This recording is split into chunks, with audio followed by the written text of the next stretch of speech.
പറഞ്ഞതുപോലെ നിങ്ങളെല്ലാവരെയും ഇന്നത്തെ ആരാധനയിലേക്ക് സ്വാഗതം ചെയ്യുന്നു.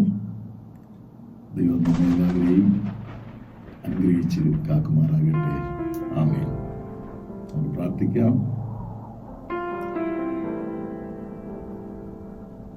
ഞങ്ങളുടെ ദൈവമായ കർത്താവേ, സൈന്യങ്ങളുടെ ദൈവമായ കർത്താവ്, പരിശുദ്ധൻ പരിശുദ്ധൻ പരിശുദ്ധൻ എന്നിങ്ങനെ നിരന്തരമായി സാറാഫുകൾ സ്തുതിച്ചുകൊണ്ടിരിക്കുമ്പോൾ ആ സ്തുതിയുടെ മധ്യത്തിൽ വസിക്കുന്ന ഞങ്ങളുടെ കർത്താവിനെ ഞങ്ങൾക്കും വാഴ്ത്തി സ്തുതിക്കുവാൻ ദൈവം നൽകിയ കൃപയ്ക്കായി ഞങ്ങൾ ദൈവത്തിന് സ്തോത്രം പറയുന്നു.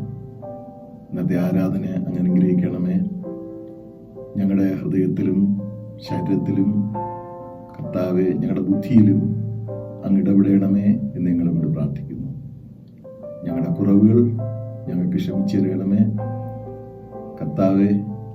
അങ്ങേ ഉയർത്തുവാൻ, അങ്ങേ ആരാധിക്കുന്നതിലൂടെ ഞങ്ങൾ അനുഗ്രഹം പ്രാപിപ്പാൻ, സൗഖ്യം പ്രാപിപ്പാൻ ഞങ്ങളെ സഹായിക്കണമേ എന്ന് ഞങ്ങളോട് പ്രാർത്ഥിക്കുന്നു. യേശുവിന്റെ നാമത്തിൽ ഞങ്ങളുടെ പ്രാർത്ഥന കേൾക്കണമേ. ആമേൻ. Today's first lesson is taken from the book of Numbers, chapter 11, verses 23 to 30. Numbers, chapter 11, verses 23 to 30. The Lord answered Moses, "Is the Lord's arm too short?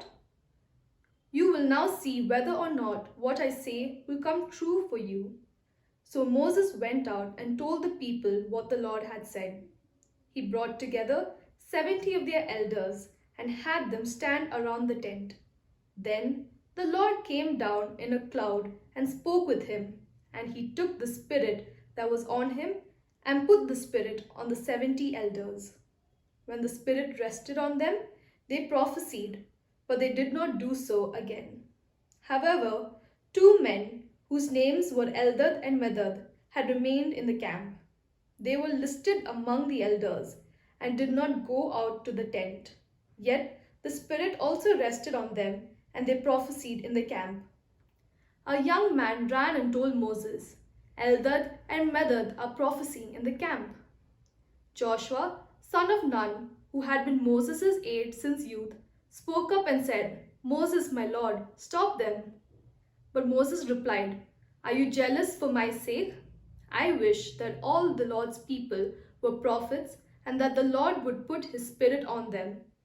Then Moses and the elders of Israel returned to the camp. Here ends the first Thanks lesson. be to thee, O God.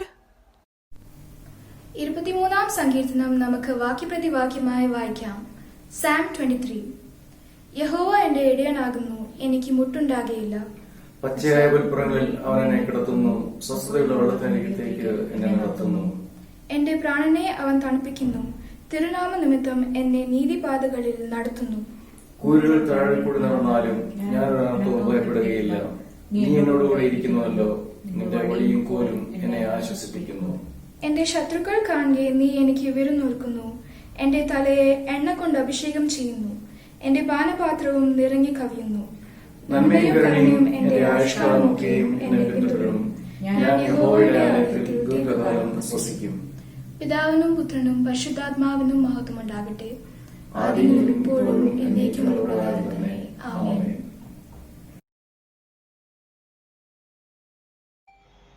Today's second lesson is taken from 1 Corinthians chapter 10 verses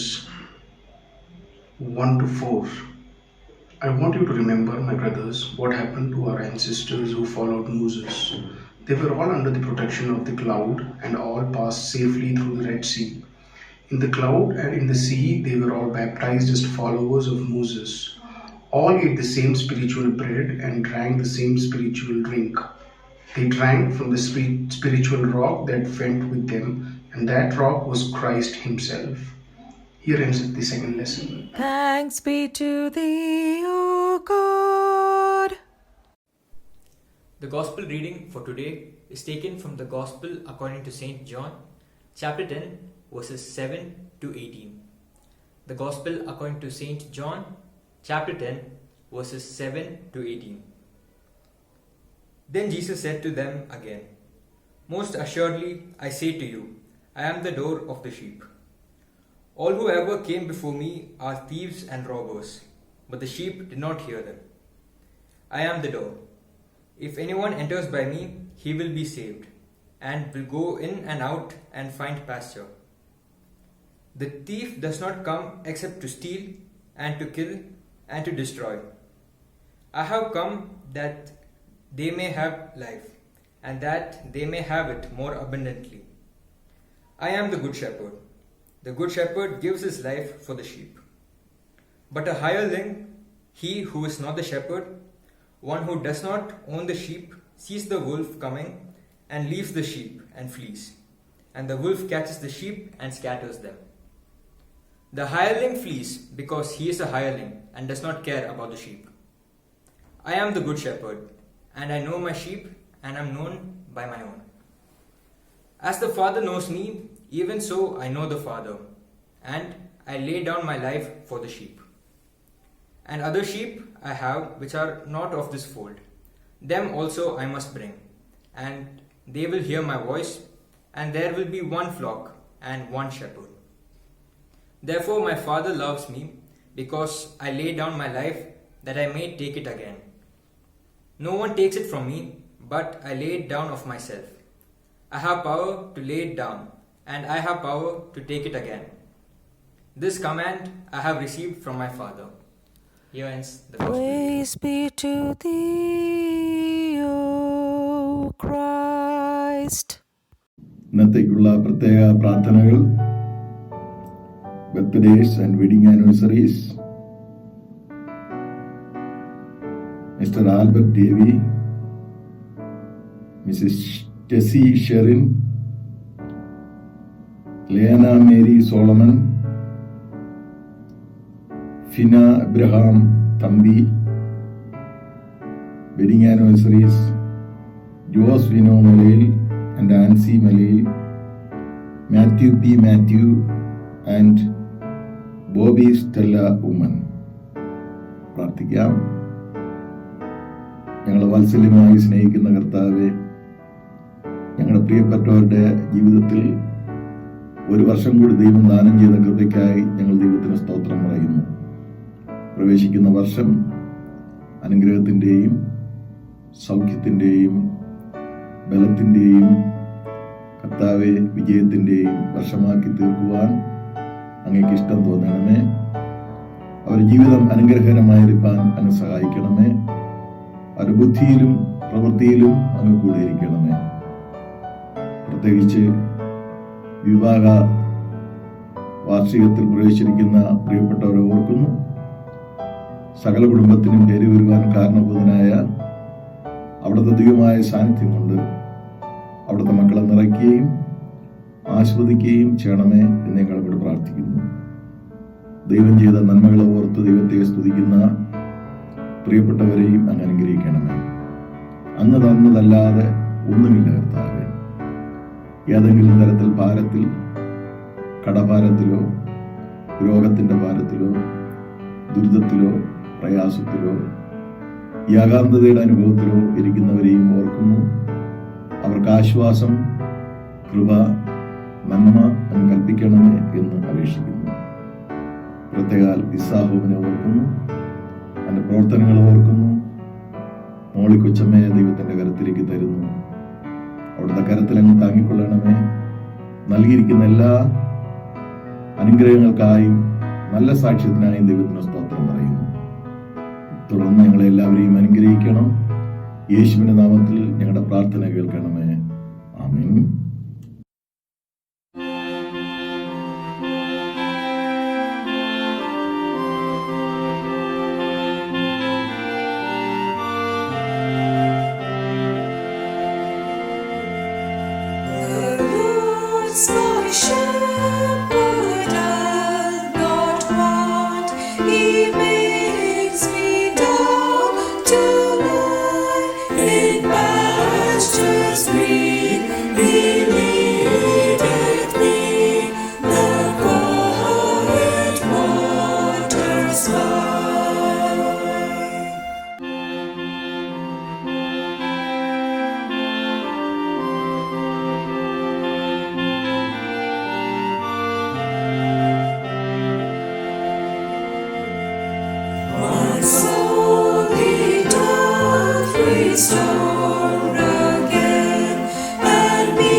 ദൈവവചന കേൾവിക്കായി നമ്മെ തന്നെ വിധേയപ്പെടുത്തി നമുക്ക് പ്രാർത്ഥിക്കാം.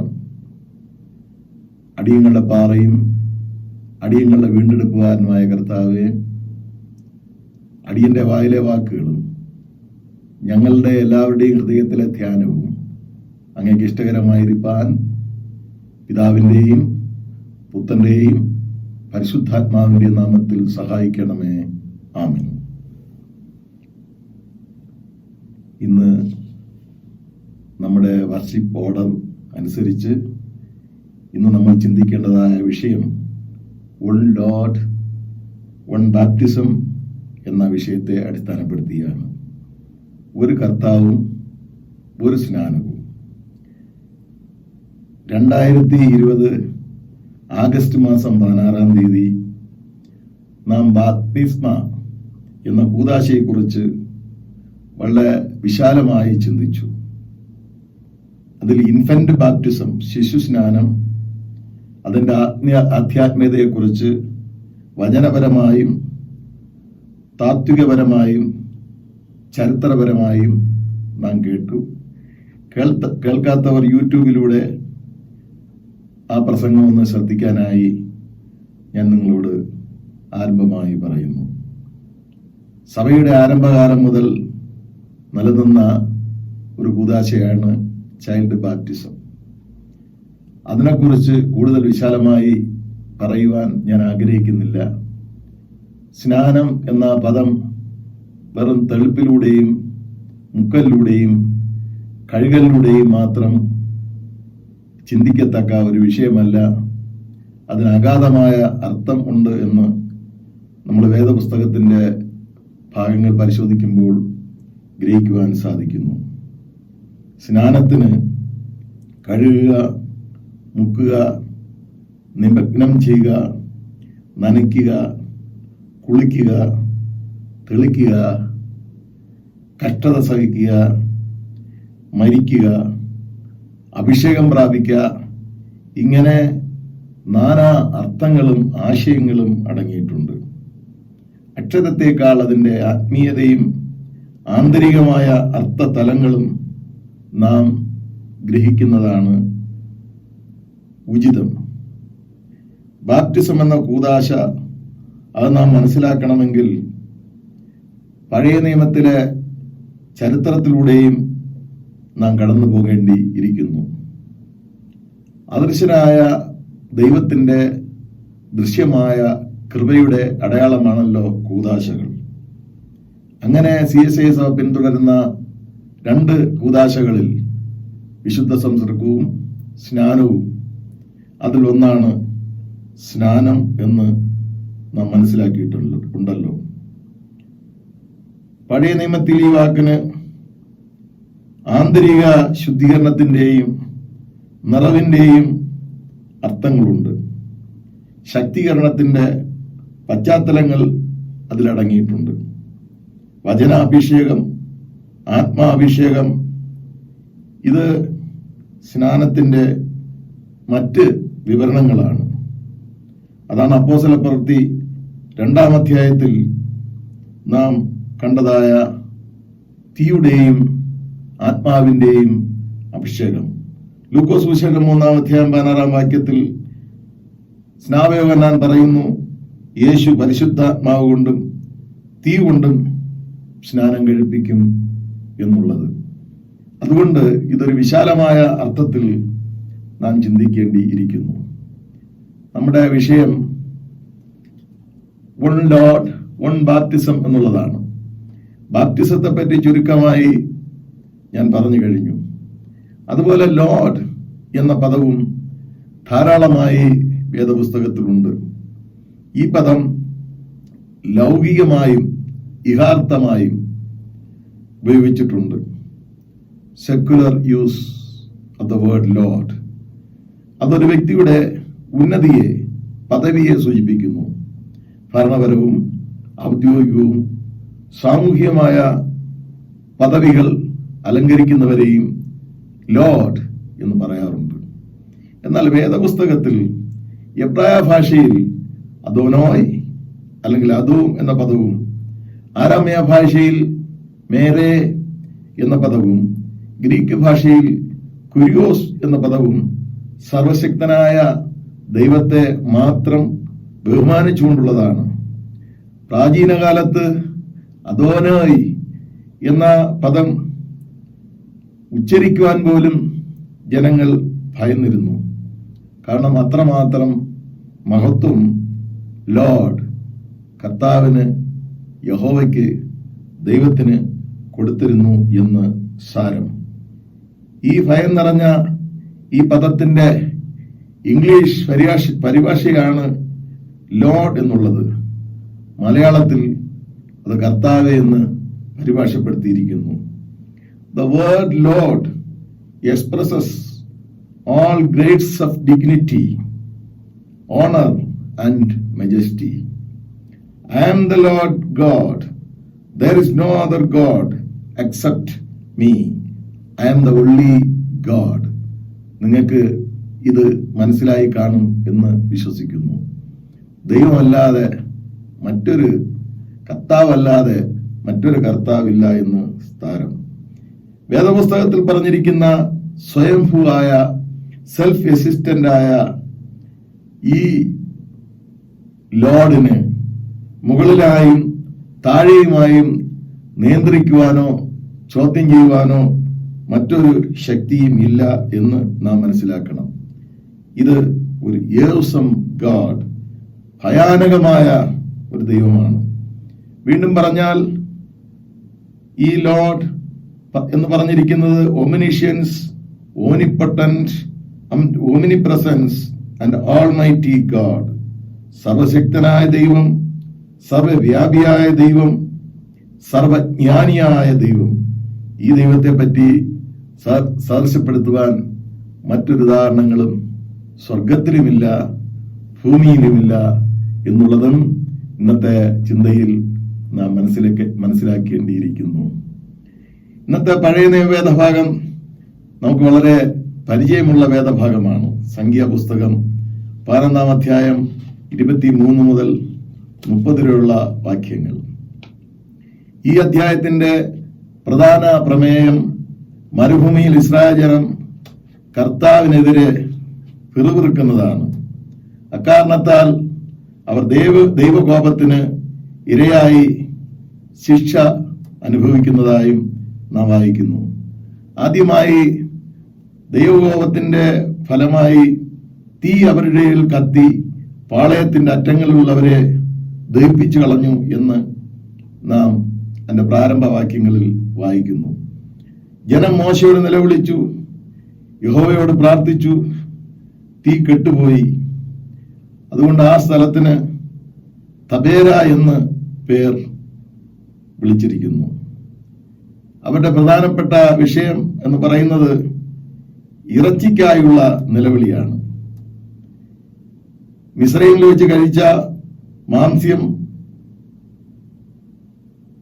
വെള്ളരിക്ക, മത്തങ്ങ, ഉള്ളി, ചുവന്നുള്ളി, ചുറ്റുള്ളി എന്നിവയെക്കുറിച്ച് അവർ പുകഴ്ത്തി പറയുന്നു.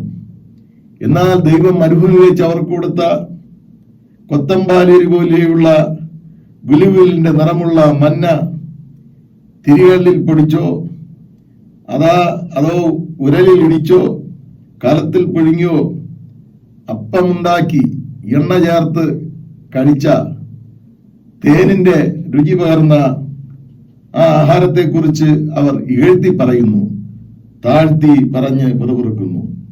കുടുംബമായി ഓരോരുത്തൻ പിറുപിറുക്കുന്നത് മോശയും കൂടാരവാതിൽക്കൽ വെച്ച് കേട്ടു. യഹോവയുടെ കോപം അവരുടെ മേൽ ജ്വലിച്ചു. മോശയ്ക്കും ഈ ഇത്തരത്തിലുള്ള പിറുപിറുപ്പ് അനിഷ്ടമായി തോന്നി. അക്കാരണത്താൽ മോശ ദൈവത്തിന്റെ സന്നിധിയിൽ തന്റെ പരിഭവം രേഖപ്പെടുത്തുന്നു. മോശ ഈ ജനത്തെ നയിക്കുക എന്ന ഭാരം തന്റെ മേൽ വച്ചതിൽ പരിഭവിക്കുന്നു. അമ്മ കുഞ്ഞിനെ ചുമക്കുന്നത് പോലെ ഈ ജനത്തെ വഹിപ്പാൻ പറ്റില്ല എന്ന് പറയുന്നു.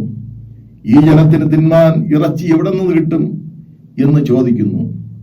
ഈ ജനത്തെ ഏകനായി വഹിപ്പാൻ എനിക്ക് കഴിയയില്ല. ഒടുവിലായി സംഖ്യാപുസ്തകം 5-ാം വാക്യത്തിൽ വായിക്കുന്നു, ഇങ്ങനെ എന്നോട് ചെയ്യുന്ന പക്ഷം ദയ വിചാരിച്ച് എന്നെ കൊന്നുകളയണമേ എന്റെ അരിഷ്ടത ഞാൻ കാണരുതേ എന്ന് പ്രാർത്ഥിച്ച് മോശ അസ്വസ്ഥനാകുന്നു. മോശയുടെ ഈ അപേക്ഷ ദൈവം മനസ്സിലാക്കി. ഈ അവസ്ഥയിലും ദൈവം മോശയോട് ഇടപെടുന്നതായി ദൈവത്തിന്റെ വചനത്തിൽ വായിക്കുന്നു. ആ ഇടപെടലിനെ കുറിച്ച് സൂചിപ്പിക്കുന്ന സൂചനയാണ് ഇന്നത്തെ സംഖ്യാപുസ്തകം 11-ാം അധ്യായം 23 മുതൽ 30 വരെയുള്ള വാക്യങ്ങളിൽ നാം വായിക്കുന്നത്. ദൈവം മോശയോട് കൽപ്പിക്കുന്നു, ഇസ്രായേൽ മൂപ്പന്മാരിൽ വെച്ച് ജനത്തിന്റെ മേൽവിചാരകന്മാരായ 70 പുരുഷന്മാരെ തിരഞ്ഞെടുത്ത് സമാഗമന കൂടാരത്തിനരികെ മോശയോടുകൂടെ നിൽക്കേണ്ടതിന് കൊണ്ടുവരാനായിട്ട് മോശയോട് കൽപ്പിക്കുന്നു. എന്നിട്ട് പറയുന്നു, ഞാൻ അവിടെ ഇറങ്ങി വന്ന് നിന്റെ മേലുള്ള ആത്മാവിൽ കുറെ എടുത്ത് അവരുടെ മേൽ പകർന്ന് നീ ഏകനായി വഹിക്കാനിരിക്കേണ്ടത് അവർ നിന്നോടുകൂടെ ജനത്തിന്റെ ഭാരം വഹിക്കും എന്ന് രേഖപ്പെടുത്തിയിരിക്കുന്നു. മോശയ്ക്ക് ദൈവം നൽകിയിട്ടുള്ള ആത്മാവിൽ നിന്ന് ദൈവം കുറെ എടുത്ത് മൂപ്പന്മാരുടെ മേൽ നൽകി മോശ ഇന്ന് വഹിക്കുന്ന ഭാരത്തെ ലഘൂകരിക്കാനായി ദൈവം പദ്ധതിയിടുന്നു എന്നുള്ള പ്രഖ്യാപനം മോശയെ ദൈവം അറിയിക്കുന്നു. നീ ജനത്തോട് പറയേണ്ടത്, നാളേക്ക് നിങ്ങളെ ശുദ്ധീകരിപ്പിൻ, എന്നാൽ നിങ്ങൾക്ക് ഇറച്ചി തിന്നാം. നിങ്ങൾ കരഞ്ഞുവല്ലോ, 1 മാസം മുഴുവനും നിങ്ങൾ ഇറച്ചി തിന്നും. അത് നിങ്ങളുടെ മൂക്കിൽ കൂടി പുറപ്പെട്ട് നിങ്ങൾക്ക് ഓർക്കാനം വരുവോളം നിങ്ങൾ തിന്നും എന്ന് ദൈവം കൽപ്പിക്കുന്നു. ആ കൽപ്പന മോശയ്ക്ക് ഒരു അൻസൈറ്റി, മോശയ്ക്കൊരു സംശയം ഉണ്ടാക്കി എന്ന് നാം ദൈവവചനത്തിൽ വായിക്കുന്നു. മോശ കണക്ക് കൂട്ടുകയാണ്. മോശയുടെ കണക്കിൻ പ്രകാരം 6 ലക്ഷം കാലാളുണ്ട്. ഇവർക്ക് ഇറച്ചി എങ്ങനെ സുലഭമായി കൊടുക്കുമെന്ന് ചിന്തിക്കുകയാണ്. ശിഷ്യന്മാർക്ക് 5 അപ്പവും 2 മീനും കൊണ്ട് യേശു ജനത്തെ പോഷിപ്പിച്ചപ്പോൾ അതിനു മുമ്പുണ്ടായ ചിന്ത പോലെ മോശയുടെ മനസ്സിൽ ഈ ചിന്തകൾ ഇങ്ങനെ ഇളകി മറിയുകയാണ്. ഇത്രയും പേർക്ക് ആടുകളെയും മാടുകളെയും അവർക്ക് വേണ്ടി അറുക്കുമോ? സമുദ്രത്തിലെ മത്സ്യമൊക്കെയും അവർക്ക് വേണ്ടി കൂട്ടുമോ എന്നുള്ള ചോദ്യം. അപ്പോൾ കർത്താവ് അരുളി ചെയ്യുന്നു 23-ാം വാക്യത്തിൽ, യഹോവ മോശയോട്, യഹോവയുടെ കൈ കുറുകിപ്പോയോ? എന്റെ വചനം നിവൃത്തിയാകുമോ ഇല്ലയോ എന്ന് നീ ഇപ്പോൾ കാണും എന്ന് കൽപ്പിച്ചു. യഹോവയുടെ കരം കുറുകിപ്പോയോ? യഹോവയെ കുറിച്ച് പഠിക്കുമ്പോ, ലോർഡ്, ഈ ഏകദൈവത്തെ കുറിച്ച് പഠിക്കുമ്പോ ഈ ദൈവത്തിന്റെ ശക്തി എന്താണെന്ന് പല പ്രാവശ്യം മോശ കണ്ടതും അനുഭവിച്ചതും ജനം മനസ്സിലാക്കിയതുമാണ്. ആ ചോദ്യം ഒന്നുകൂടി, ആ ചിന്ത ഒന്നുകൂടി ഇതാ നമ്മുടെ മധ്യത്തിലേക്ക് മോശയിലൂടെ ദൈവം പറഞ്ഞു തരുന്നു. മോശ യഹോവയുടെ വചനം ജനത്തോട് പറഞ്ഞു. പിന്നെ 70 വരെ കൂട്ടി കൂടാരത്തിന്റെ ചുറ്റും നിർത്തി. എന്നാൽ യഹോവ മേഘത്തിൽ ഇറങ്ങി അവനോട് അരുളി ചെയ്തു. അവന്റെ മേലുള്ള ആത്മാവിൽ കുറെ എടുത്ത് മൂപ്പന്മാർക്ക് കൊടുത്തു. ആത്മാവ് അവരുടെ മേൽ ആവസിച്ചപ്പോൾ അവർ പ്രവചിച്ചു. അന്ന് മാത്രമേ പ്രവചിച്ചുള്ളൂ, പിന്നെ ഒരിക്കലും പ്രവചിച്ചിട്ടില്ല, പിന്നെ ഒരിക്കലും അങ്ങനെ ചെയ്തില്ല എന്ന് വേദഭാഗത്ത് രേഖപ്പെടുത്തിയിരിക്കുന്നു. എന്നാൽ മോശ തിരഞ്ഞെടുത്ത 70 പേരിൽ 2 പേർ, എൽദാദും മേധാവും ഹാജരായിരുന്നില്ല. അവർ പാളയത്തിൽ തന്നെ ആയിരുന്നു. ദൈവത്തിന്റെ ആത്മാവ് അവരുടെ മേലും വന്നപ്പോൾ അവർ പാളയത്തിൽ പ്രവചിച്ചപ്പോൾ വിവരം അറിഞ്ഞ ബാല്യക്കാർ ഇക്കാര്യം മോശയെ അറിയിച്ചു. നൂന്റെ മകനായ ജോഷുവ മോശയോട് അവരെ വിരോധിക്കണമേ എന്ന് പറഞ്ഞു. അപ്പൊ 29-ാം വാക്യത്തിൽ മോശ പറയുന്നു, മോശ അവരോട്, എന്നെ വിചാരിച്ച് നീ അസൂയപ്പെടുന്നുവോ? യഹോവയുടെ ജനം ഒക്കെയും പ്രവാചകന്മാരും യഹോവ തന്റെ ആത്മാവിനെ അവരുടെ മേൽ പകരുകയും ചെയ്തെങ്കിൽ കൊള്ളായിരുന്നു എന്ന് പറഞ്ഞു എന്ന് നാം ഇവിടെ വായിക്കുന്നു. അപ്പൊ ഇവിടെ സ്നാനം എന്ന് പറയുന്നത് പരിശുദ്ധാത്മാവിന്റെ അഭിഷേകമാണ്. ദൈവത്തിൽ നിന്നുള്ള ഏകദൈവത്തിൽ നിന്ന്, ആ മോശയ്ക്ക് കൊടുത്തിട്ടുള്ള ആ ആത്മാവിൽ നിന്ന് കുറച്ചെടുത്ത് 70 തെരഞ്ഞെടുക്കപ്പെട്ട വ്യക്തിക്ക് കൊടുത്തപ്പോൾ അവർ ആത്മനിറവുള്ളവരായി തീർന്നു എന്ന് നാം വായിക്കുന്നു. അവർ ആത്മീയ സ്നാനം അനുഭവിച്ചു എന്ന് നാം ഗ്രഹിക്കുന്നു. പിന്നീട് യഹോവ കാറ്റൂതി കടലിൽ നിന്ന് കാടയെ കൊണ്ടുവന്നു. ഇഷ്ടംപോലെ അവർ പിടിച്ചു കൂട്ടി. അവിടെ ദുരാഗ്രഹ നിമിത്തം യഹോവയുടെ കോപം വീണ്ടും അവരുടെ മേൽ ജ്വലിച്ചു. ഒരു മഹാബാധയെ കൊണ്ട് ജനത്തെ സംഹരിച്ചു എന്നും വായിക്കുന്നു. അതുകൊണ്ട് ആ സ്ഥലത്തിന് കിബ്രോത്ത് ഹത്താവ എന്ന് പേരായി എന്ന് വേദപുസ്തകത്തിൽ രേഖപ്പെടുത്തിയിരിക്കുന്നു. ദുരാഗ്രഹം, പിറുപിറുപ്പ്, ഇതൊക്കെയും ഈ നന്ദിയില്ലാത്ത ജനത്തിൽ നിന്ന് ദൈവത്തിന് മനസ്സിലാക്കേണ്ടി വന്നു, അതിന് ശിക്ഷ കൊടുക്കേണ്ടി വന്നു. എങ്കിലും ദൈവം അവരെ അഭിഷേകം ചെയ്തു, ദൈവം അവരെ ശക്തീകരിച്ചു എന്നും നാം ദൈവത്തിന്റെ വചനത്തിലൂടെ ഗ്രഹിക്കുന്നു. ഈ സംഭവങ്ങളെ ചേർത്തുകൊണ്ടാണ് സ്നാനത്തിന് ഉദാഹരണമായി പൗലോസ് 1 കൊരിന്ത്യർ 10-ാം 1 മുതൽ 4 വരെയുള്ള ഭാഗത്ത് രേഖപ്പെടുത്തിയിരിക്കുന്നത്. എല്ലാവരും മേഘത്തിലും സമുദ്രത്തിലും സ്നാനമേറ്റു, മോശയോട്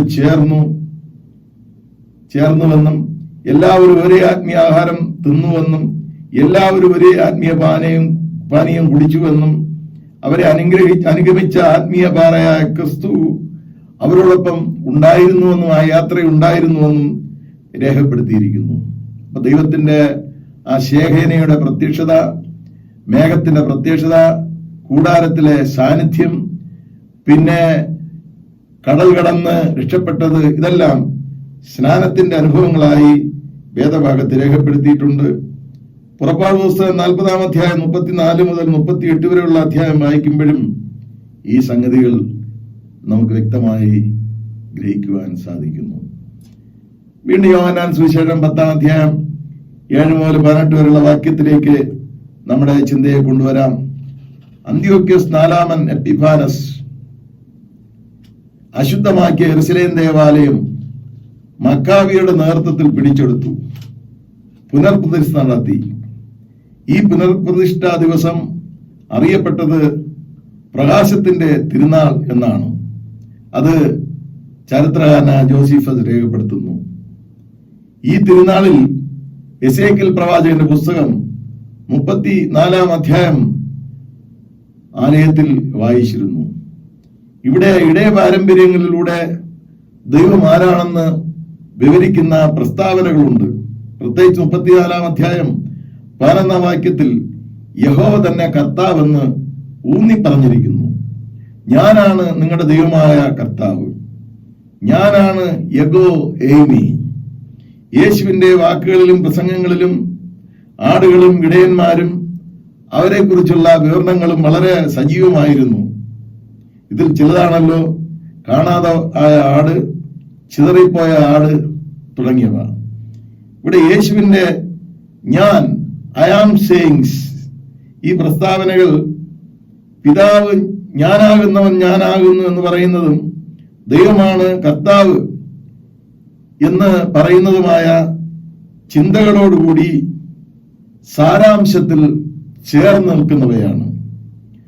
ഇനി ഈ 10-ാം അധ്യായത്തിൽ നമുക്ക് കടന്നു വരാം.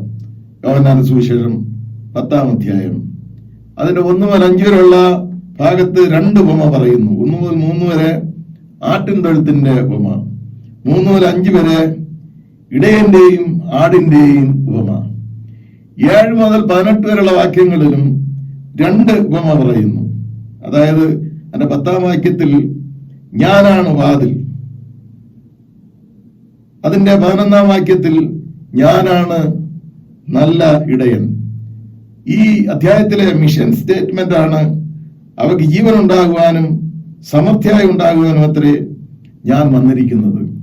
യോഹന്നാൻ സുവിശേഷം 10-ാം അധ്യായം ധാരാളമായ ആത്മീയ സമ്പത്തുകൾ കൂട്ടിച്ചേർത്ത ഒരു അധ്യായമാണ്. അതിനെക്കുറിച്ചൊന്നും ഞാനിന്ന് ഈ പ്രസംഗത്തിൽ പറയുവാൻ ആഗ്രഹിക്കുന്നില്ല. എന്നാൽ ചില കാര്യങ്ങൾ ഈ അഭിഷേകവുമായി ബന്ധപ്പെട്ട് പറയുവാൻ ഞാൻ ശ്രമിക്കട്ടെ. ആളുകൾക്ക് വേണ്ടി യേശു തന്റെ ജീവനെ കൊടുക്കുന്നു.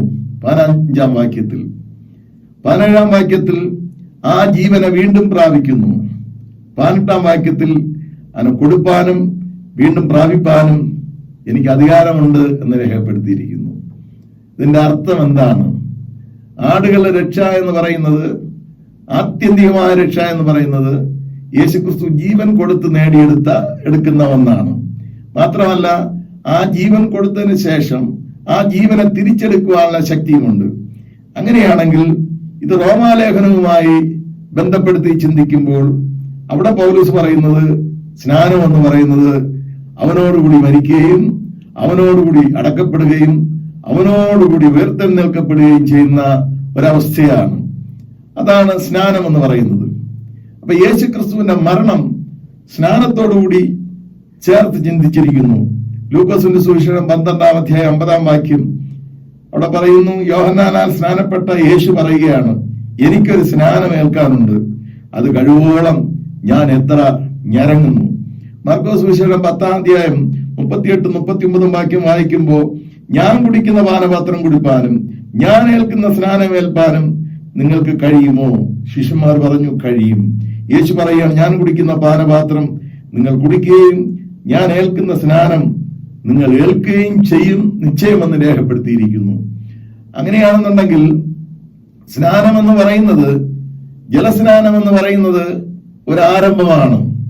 പ്രധാനപ്പെട്ട സ്നാനം ഏൽക്കാനായുള്ള, അതായത് കഷ്ടത സഹിപ്പാനുള്ള, ക്രൂശ് വഹിപ്പാനുള്ള, യേശുക്രിസ്തുവിനോടുകൂടി മരിക്കുകയും അടക്കപ്പെടുകയും ഉയർക്കുകയും ചെയ്യുന്ന അനുഭവത്തിലേക്കുള്ള ഒരു പ്രവേശനമാണ് ആ സ്നാനം കൊണ്ട് നമുക്ക് ഗ്രഹിക്കാൻ സാധിക്കുന്നത്. എന്നാൽ ശരിയായിട്ടുള്ള സ്നാനം വരുന്നതേ ഉള്ളൂ എന്ന് വേദഭാഗം വായിക്കുമ്പോഴും ചിന്തിക്കുമ്പോഴും നാം ഗ്രഹിക്കുന്നു.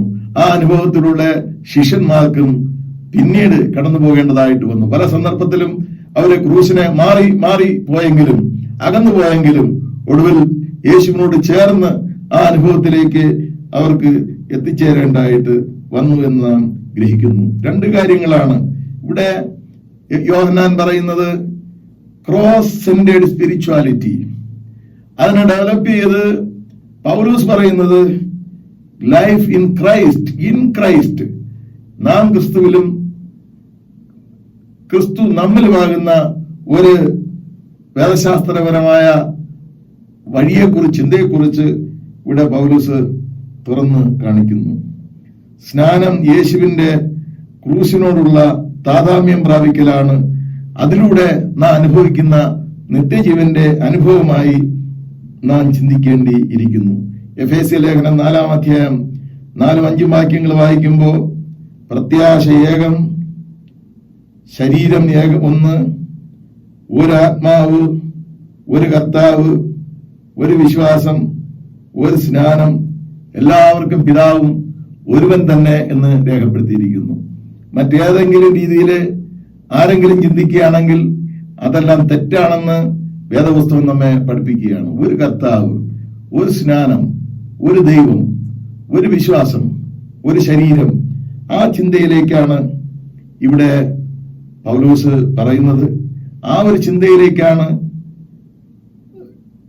യോഹന്നാന്റെ സുവിശേഷം രേഖപ്പെടുത്തിയിരിക്കുന്നത്. യേശു പറയുകയുണ്ടായി, ഈ തൊഴുത്തിൽപ്പെടാത്ത മറ്റനേകം ആടുകളും എനിക്കുണ്ട്, അവയെയും ഞാൻ പാലിക്കേണ്ടതാകുന്നു എന്നുള്ള ആ അതിദീർഘമായ വിശാലമായ യേശുക്രിസ്തുവിന്റെ മനസ്സ്, കോൺസെപ്റ്റ് ഈ വേദഭാഗത്തൂടെ വ്യക്തമാക്കാനായിട്ട് ശ്രമിക്കുന്നു. കർത്താവിനെ കുറിച്ച് പറയുമ്പോൾ ഇന്നത്തെ സങ്കീർത്തന ഭാഗം വിവരിക്കാതിരിക്കുന്നത് ഉചിതമല്ല എന്ന് ഞാൻ ചിന്തിക്കുകയാണ്. കാരണം നമുക്ക് എല്ലാവർക്കും വളരെ പരിചയമുള്ള ഭാഗമായതുകൊണ്ട് എനിക്ക് അതിനെക്കുറിച്ച് അനായാസം പറയാനായിട്ട് സാധിക്കും. 23-ാമത്തെ സങ്കീർത്തനം, അവിടെ ദാവീദ് പറയുകയാണ്, കർത്താവ് ആര്? ദാവീദ് പാടുകയാണ് 23-ാം സങ്കീർത്തനത്തിന്റെ. അതിന്റെ സംക്ഷിപ്തം ഞാൻ പറയാൻ ആഗ്രഹിക്കുന്നു.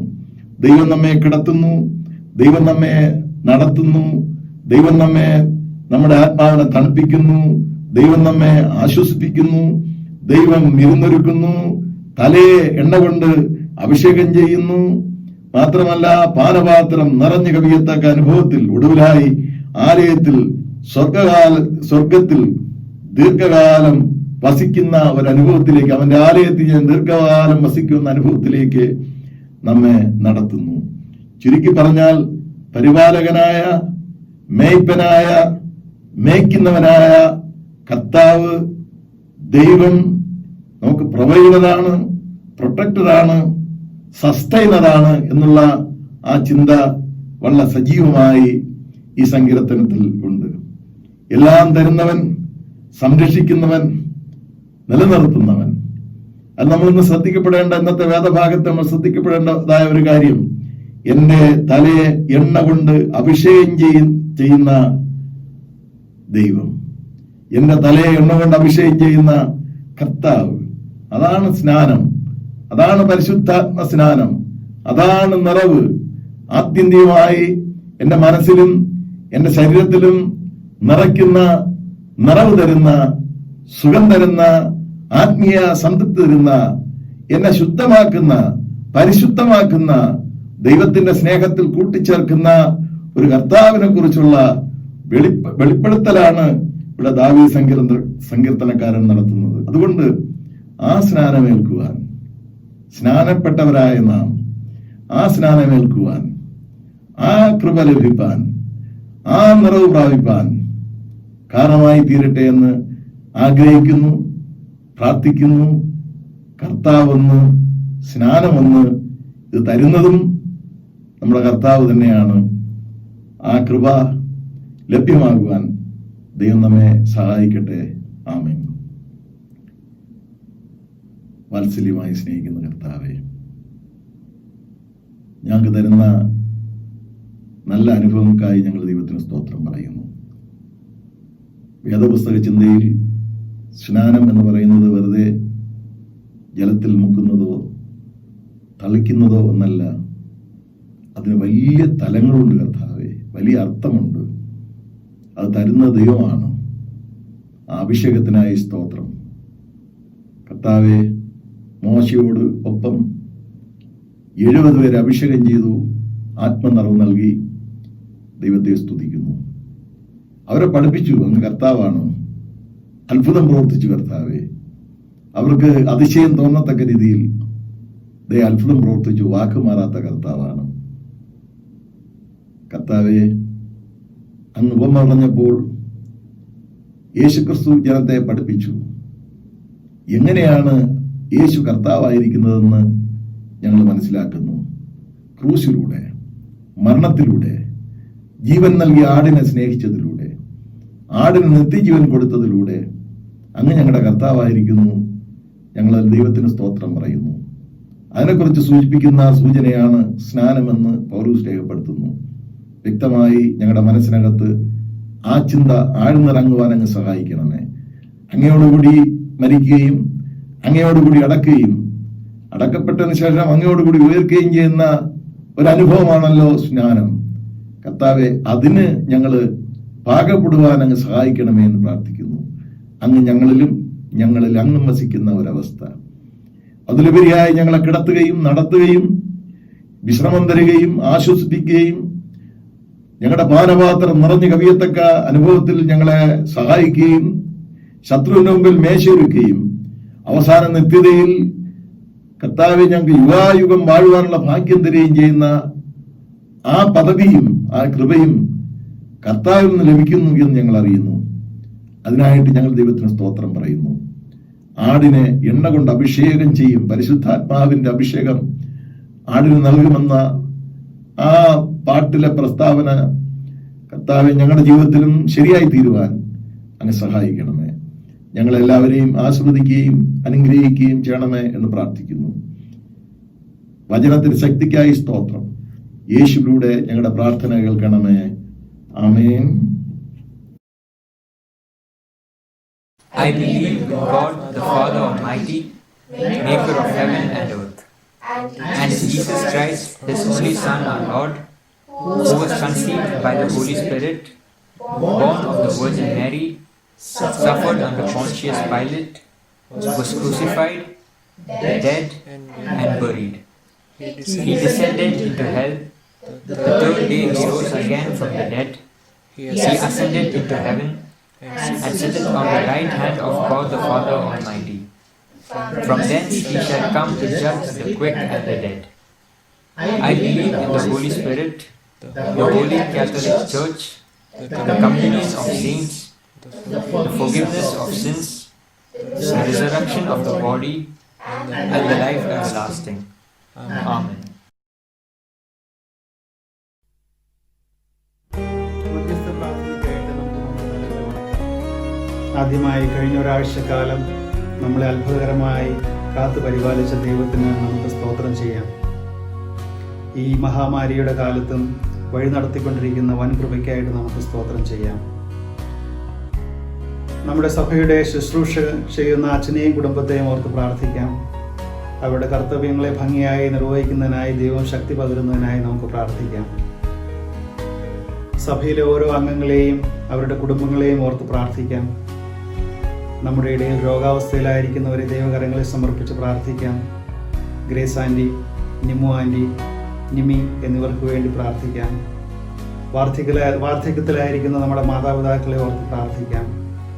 ശാരീരികവും മാനസികവുമായിട്ട് ബുദ്ധിമുട്ടുകൾ അനുഭവിക്കുന്നവരാരെങ്കിലും നമ്മുടെ സഭയിലുണ്ടെങ്കിൽ അവരെ ഓർത്ത് നമുക്ക് ദൈവത്തിന് പ്രത്യേകമായി പ്രാർത്ഥിക്കാം.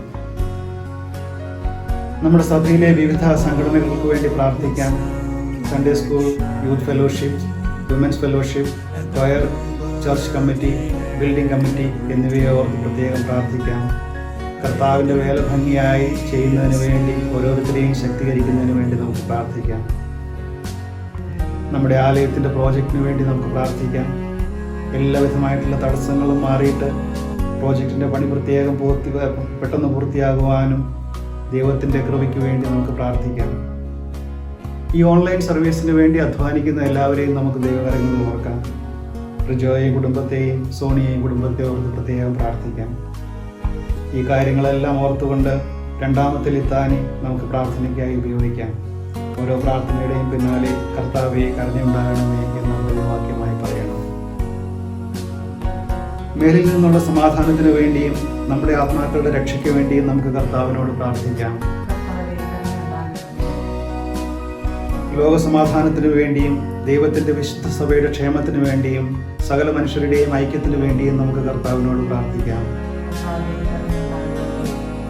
സഭാമേലധ്യക്ഷന്മാർക്ക് വേണ്ടിയും എല്ലാ ശുശ്രൂഷകർക്ക് വേണ്ടിയും വിശേഷാൽ നമ്മുടെ മോഡറേറ്റർക്ക് വേണ്ടിയും ഉത്തരേന്ത്യ സഭയുടെ മോഡറേറ്റർക്ക് വേണ്ടിയും മാർത്തോമ സഭയുടെ മെത്രാപ്പൊലീത്തയ്ക്ക് വേണ്ടിയും നമ്മുടെ ബിഷപ്പിന് വേണ്ടിയും അവർ ശുദ്ധ ഹൃദയത്തോടും നല്ല മനസാക്ഷിയോടും കൂടെ തങ്ങളുടെ ശുശ്രൂഷയെ നിവർത്തിക്കേണ്ടതിന് നമുക്ക് പ്രാർത്ഥിക്കാം. നമ്മുടെ രാജ്യത്തെ എല്ലാ ഭരണകർത്താക്കൾക്ക് വേണ്ടിയും അധികാരത്തിലുള്ള മറ്റെല്ലാവർക്കു വേണ്ടിയും നമുക്ക് കർത്താവിനോട് പ്രാർത്ഥിക്കാം. രോഗികൾക്കും കഷ്ടപ്പെടുന്നവർക്കും ദുഃഖിതർക്കും മരിക്കാറായവർക്കും വേണ്ടി നമുക്ക് കർത്താവിനോട് പ്രാർത്ഥിക്കാം.